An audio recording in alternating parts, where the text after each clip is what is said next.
Bonjour, donc je suis le docteur Ben Slima, je suis chef du service de médecine légale du CHU de Nîmes. Nous sommes actuellement donc à l'entrée du service mortuaire.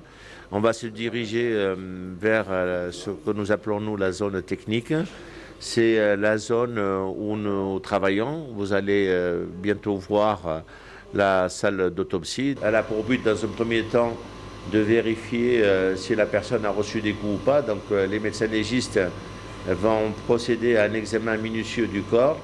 Ensuite, va commencer les opérations de dissection. On va essayer donc de vérifier tous les organes.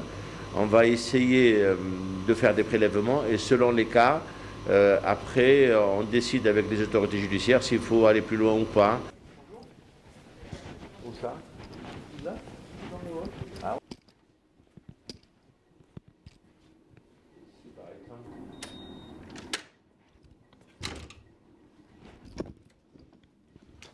On est au secrétariat, c'est là où nous recevons les appels. Donc le téléphone il sonne beaucoup dans la journée, donc 3 postes de secrétaire, donc une pratiquement dédiée aux appels téléphoniques et 2 secrétaires qui répondent aux OPJ, qui tapent les rapports. Et donc le début de l'autopsie se fait ici. Le métier de médecin légiste, contrairement à ce que le grand public croit, c'est pas du tout que la thanatologie. Nous passons 2 tiers de notre temps à examiner les vivants et seulement 1 tiers à l'activité thanatologique.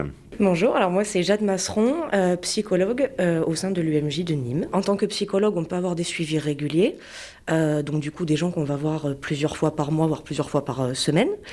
On a aussi des consultations d'urgence en fonction des consultations des médecins légistes qui peuvent justement demander à ce que les patients qui présentent un état de stress post-traumatique ou un besoin psychologique assez urgent puissent voir une psychologue. Donc là, on a aussi des créneaux pour pouvoir les rencontrer sur le moment. On rencontre justement une patientèle qui est variée, donc ça va justement d'enfants très petits à des personnes âgées, en passant par des adultes et des adolescents. La plupart du temps, tout se passe bien.